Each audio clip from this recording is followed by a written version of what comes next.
So let's move on to our first keynote presentation of the morning, and we are talking energy and innovation. Our guest is Pip Squire, Head of Energy and Electrification at Ark Data Centres. Hi Pip, how are you? Hi, good morning everybody, and thank you for inviting me to talk. Morning. I will give you the virtual floor and we'll be back with some question and answer sessions in just a few moments. Okay, thank you for that, Neil. So my name is Pip Squire. I'm Head of Energy and Sustainability at Ark Data Centres, and I'm going to run you.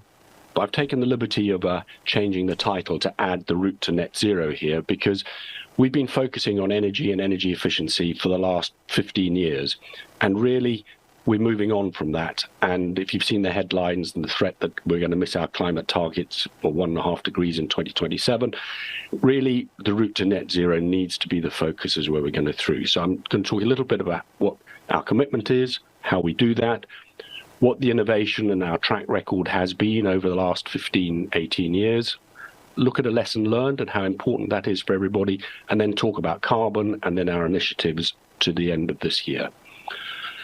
So Ark Data Centres, I'm actually been with Ark since before Ark was Ark, employee number one. I first got involved with the predecessors in 1999, but we were established in 2005 to own, design, build and operate sustainable data centres. The sustainability has been the core of our business from the beginning. We had a mantra in the early days of being the SAS, security, availability and sustainability. Our first data centre was on Spring Park campus, the campus on the top right-hand side. In 2009, it was originally a derelict MOD facility. Cody Park came next, which is the bottom left-hand picture, and Meridian Park came 2 years ago in North London.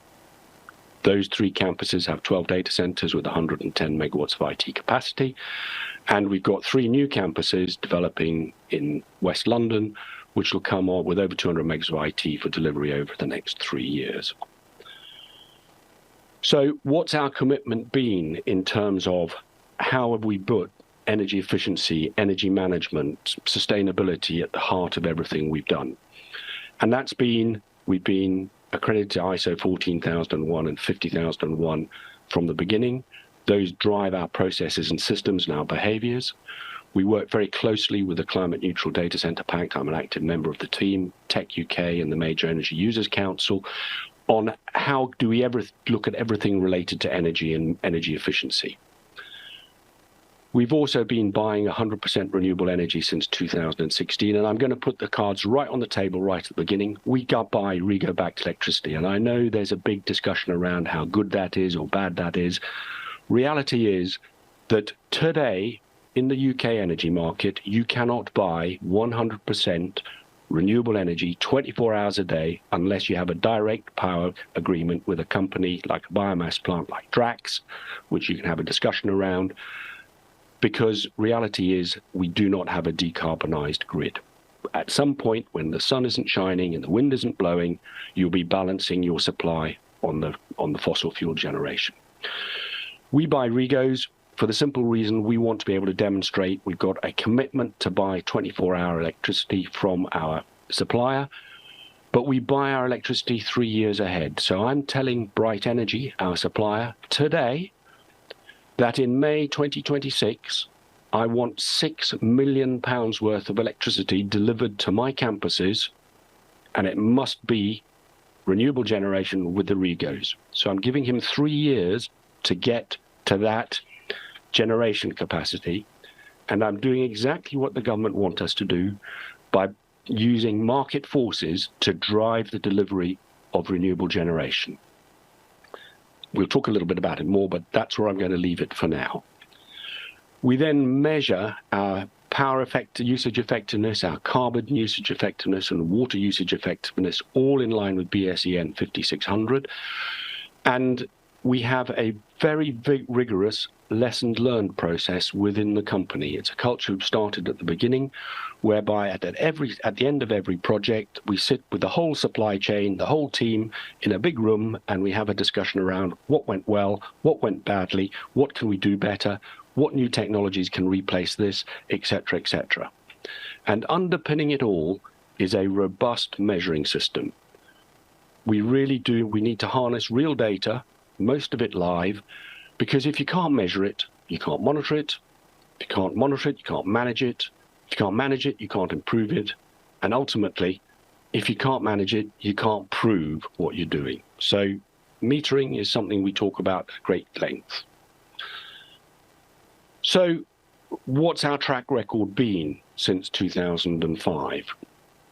In 2008, our first data center went live, and it already had, as fitting as standard, energy efficient LEDs, efficient variable speed fans, pumps, controllers to do it, energy efficient UPSs. And we've had from the beginning conservation areas on our campuses which incorporate sustainable urban drainage systems, which we've then modified further to become rainwater harvesting supplies.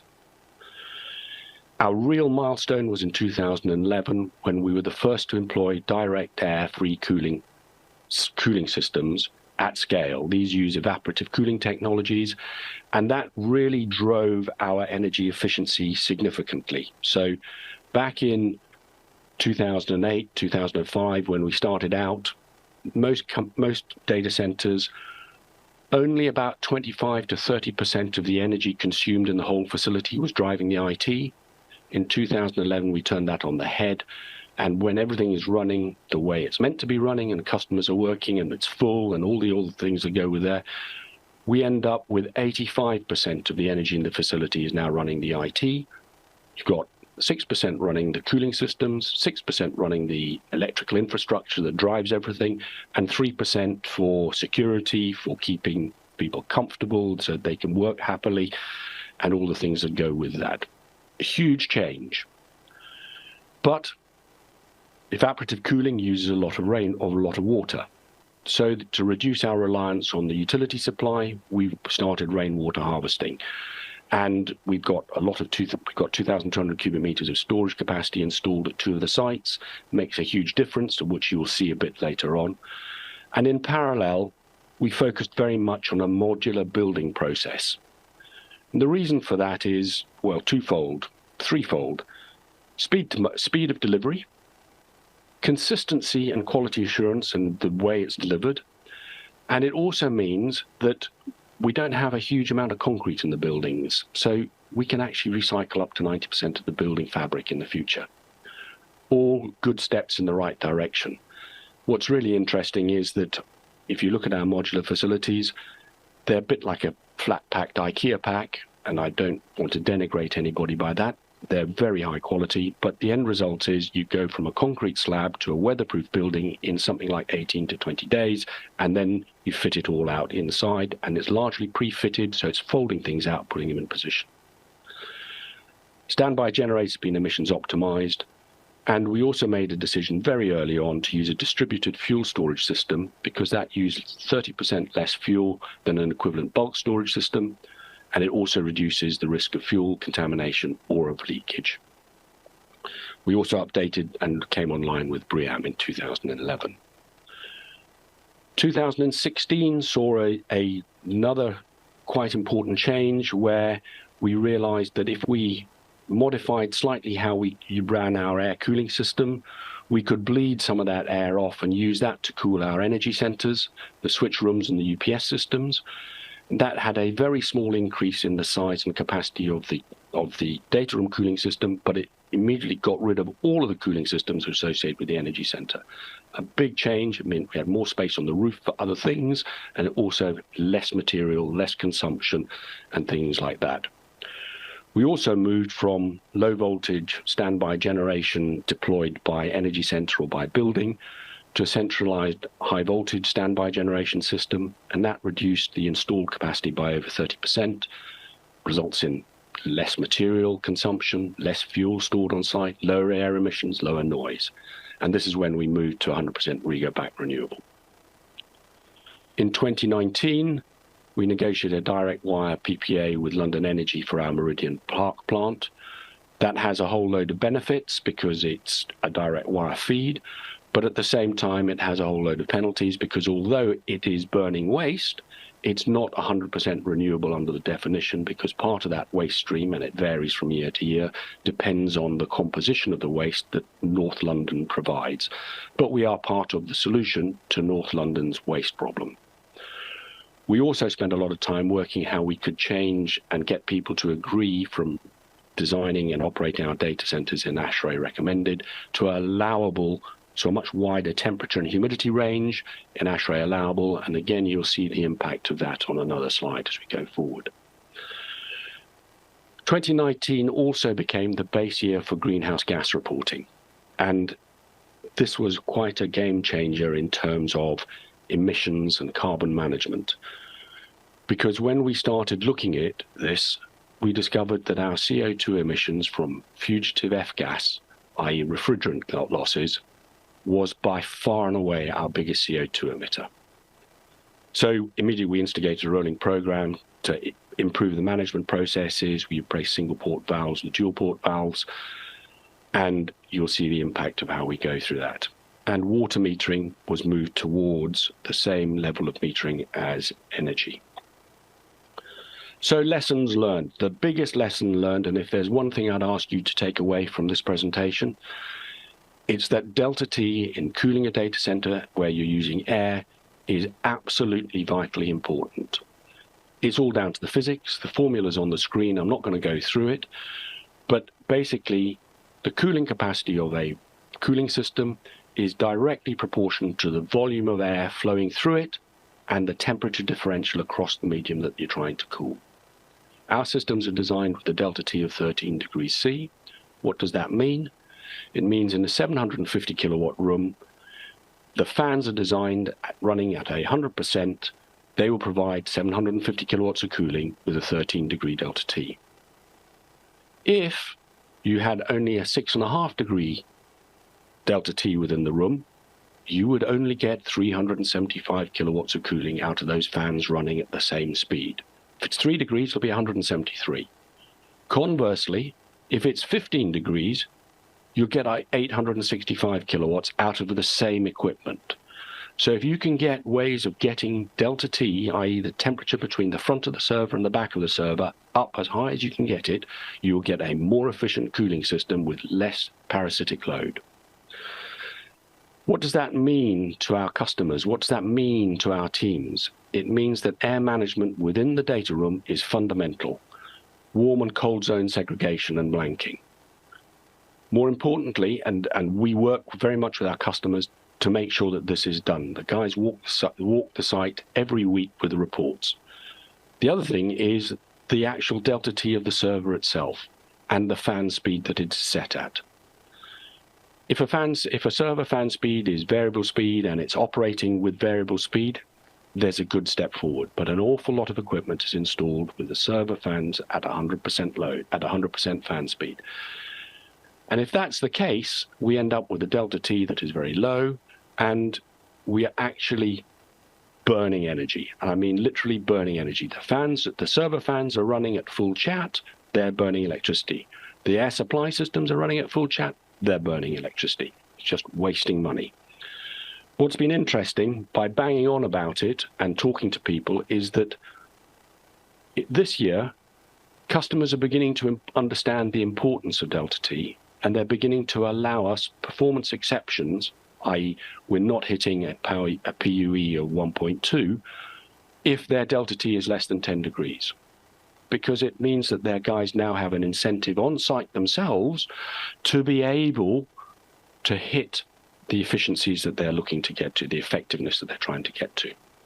And customers are also beginning to understand the benefits of moving the upper limit up to 27 degrees with potential slight overflows into 32 degrees. Why is that important? Because on our systems, on our new data centers designed to these higher temperatures, we no longer need F-gas. We no longer need compressors as backup cooling systems for the hottest temperature days. No F-gas losses, significant saving. We've also got 2 new direct wire solar PPAs at Spring Park under negotiation, and with 2 more potentially coming in to do that. That will give us 40 megawatts at those campuses. Talk a bit more about PPAs and Q&As if people want to. Another initiative we've done is we've replaced all the diesel at the beginning of 2022 on our standby generators with responsibly sourced HVO. The table on the top right shows you what the impact has been in terms of emissions using EA and audited figures. Basically, we've gone from emissions from our diesel generators of around 50 tonnes a year to less than 2. Huge change in terms of percentage, not a huge in terms of total CO2 because actually we don't generate a huge amount. Rainwater, basically water has become a big topic, and there's been an evolution change in how we've designed our rainwater harvesting systems with a sophisticated water buffering system on new facilities, so that on one of our new facilities, assuming we fill the tanks over a winter period before we start commissioning, we think we will not need to use any utility water in an average year. There will be exceptions, but on the whole, we'll be self-reliant on water. Biodiversity has been part of our mantra as well with our conservation areas, and luckily we have a very keen apiarist at Cody Park. We've now got beehives, and those slides show the bees as they were at the end of March. We've also continued to do our SECR and greenhouse gas reporting, and we've got a carbon reduction plan, net zero by 2030, which I'll talk about now as we go to carbon reporting. So, as I briefly mentioned, we've been doing energy-based Scope 1 and Scope 2 reporting since 2014. In 2019, we included F-gas for the first time. We've also, as required by greenhouse gas, report our emissions both at location and market-based. We take the benefit of the market-based, i.e. the REGO-backed electricity is where we're doing. And we've also been reporting on our largest operational emissions in line with PPN 0621. These are upstream transportation, distribution, waste generated, business travel, employee commuting, and downstream transportation. We were anticipated having 2020 as our baseline year when we started collecting the data in 2019, but of course COVID struck, so we had to backdate everything to be able to get things into a reasonable baseline year. I'm sorry this slide is really quite complicated, but I'm going to make no real apologies. What you've got on the left-hand side are the campuses. The next column is the source of the emissions, the carbon emissions, the type, which is either diesel, F-gas, in each particular year. And if we start looking at each of the sites in Scope 1, this is just the Scope 1 table, you'll see each site has 2 rows. One which is gas, oil, or diesel. By the time you get across to 2022, you'll see the diesel has changed to HVO, and you can see what that impact has been in terms of emissions. What is really striking is the amount of F-gas that we were losing in 2019 and 2020. Then you move that across to 2021 and then 2022, and we've gone from somewhere between 2,500 tonnes a year and 3,000 tonnes a year in 2019 to between 500 and 600 in 2022. By far and away, our biggest CO2 emitters are F-gas losses, several orders of magnitude bigger. If you then compare that with our Scope 2 and 3 and our total emissions, with the total emissions down at the bottom using a market-based criteria, shows just how big that impact of carbon is and why our focus has had to move very much away from energy efficiency as we start looking at climate. And when I say focus move away, I don't mean focus move away. Focus, energy efficiency and energy is business as usual, absolutely strictly business as usual. The guys do it day in, day out, they dream it. But we've got to look at other ways to be able to reduce our impact on the climate. And that's where we have focused with new plant, new facilities without F-gas. If we have to have F-gas, it's of a lower GWP. What does that mean in terms of intensity metrics of how we report this to our customers and SECR? This is all the numbers rolled up into Ark for a single number for the whole company across all the campuses. And you basically got a power usage effectiveness, which shows a reasonable decrease 2019 to 2021.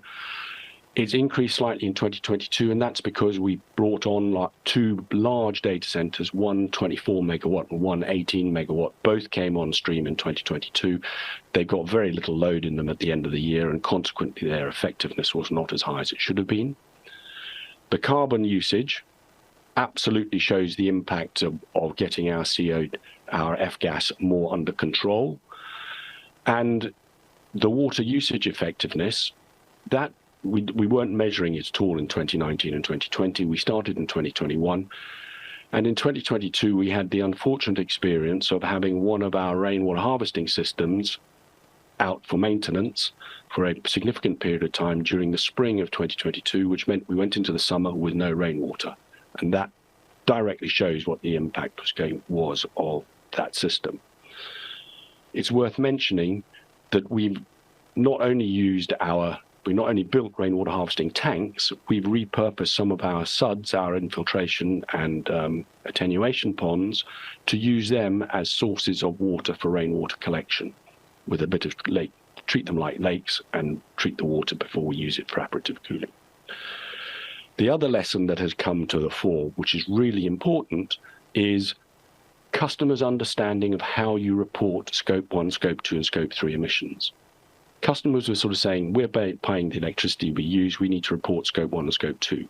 No, Ark is paying the utility for that.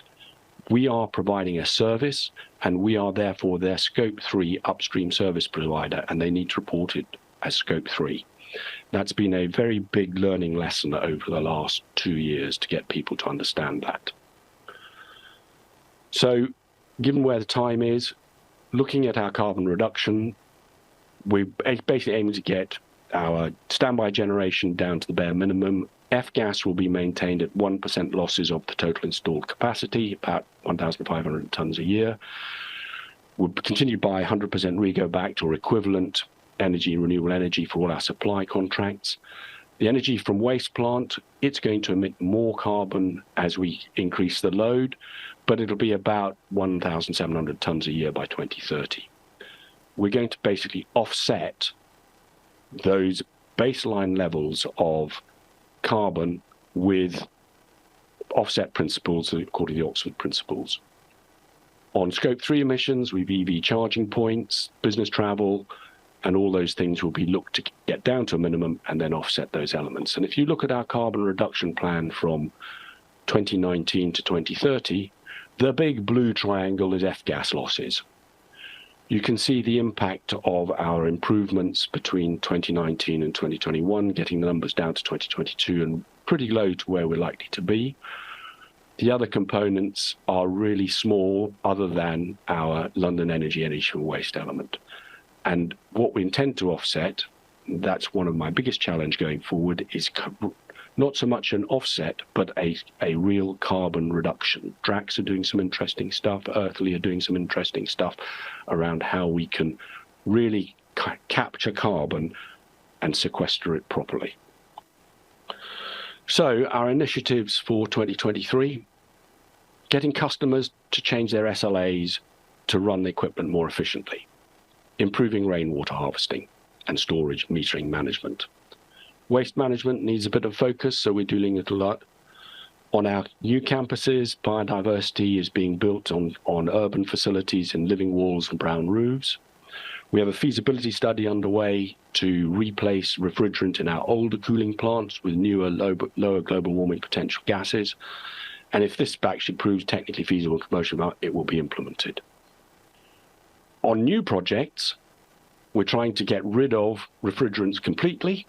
And if we have to use them, it'll be the smallest amount possible with the lowest GWP. We've also rolling out electric vehicle charging points on all the campuses with the aim of having 20% of car parking spaces serviced by 2030. And our carbon offset strategy for the year. That, everybody, is where we're at, and I'll leave it with questions and answers now. Thank you very much indeed. I'll run through a couple of very quick questions for you because we are a little bit up to time. So if we can keep these fairly short and sweet, it would be appreciated. First one, how do you harvest rain? How do you harvest the water? And have you got any advice for people about that kind of approach? Okay, so we started out collecting all the rainwater off the roofs of our buildings. So the rainwater comes down the gutters into specific holding tanks, and the aim for that was to make sure that we didn't have any petrochemicals or any fuels and all the side of that into there. It then goes into a process plant where it is filtered and then goes through a UV treatment process before we evaporate it. Fairly simple. When we start using pond water, it's a little bit more complicated because the ponds tend to collect other things. If you're going to use pond water, make sure that you've got a petrol interceptor before anything goes in, because you don't want any hydrocarbons getting into your pond. And then, depending on whether your pond is lined or whether it's actually bare earth, its salinity will change depending on how old the water is. So we have to have salinity monitors in there, and sometimes we take the water and sometimes it's too saline and don't. And then we use the utility water and mix it. Lessons learned: the tank's never big enough. That's a good lesson to learn from that one. Next question. I'm running through these quite quickly. This is from Newper. I hope I pronounced that correctly. Do Ark Data Centres prefer a renewable energy PPA over renewable electricity from the grid? If we could have a renewable direct wire PPA, I'd bite your hand off every single time. Okay, that answers that question very, very directly. I enjoyed that answer. And lastly, from David, have you considered using waste cooling water, heat and surplus transmitted energy for vertical farming? The short answer to that is no. I'd be interested if you send me an email, tell me what he means by that. Absolutely interested to hear what that benefit is. Have we looked at waste heat and how we use waste heat? Absolutely. With our air-cooled systems, we use an awful lot of waste heat during the winter. We emit an awful lot of waste heat during the summer, and of course that doesn't match any heating systems. On the newer facilities at Union Park and in London, we're actually building in provision to be able to support district heat networks should they ever materialise. Okay, I guess best advice there to David, if he wanted to follow that up, is find you on LinkedIn. Is that probably the best place to find you? Best place is probably to send me an email at pip.squire@arkdatacentres.co.uk. LinkedIn, I don't tend to answer that frequently. That's fine. Okay, well, David, I hope you caught that. Pip, thank you so much. Plenty of lessons learned for you and plenty of lessons learned for us as well. Thanks ever so much for joining us at Data Centre Live London. Thank you. Thank Bye. you.